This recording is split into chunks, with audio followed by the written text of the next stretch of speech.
1 Peter chapter 1 verse 8 to 9 says, "Though you not have seen him, you love him. Even though you do not see him now, you believe in him, and are filled with inexpressible and glorious joy, for you are receiving the end result of your faith, the salvation of your souls." These verses describe the deep love and joy believers have for Jesus, even without seeing him physically, because their faith leads to the ultimate salvation of their souls. Love and belief. Believers love and believe in Jesus, though they have seen him in person. Inexpressible joy.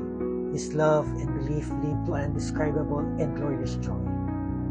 The outcome of faith.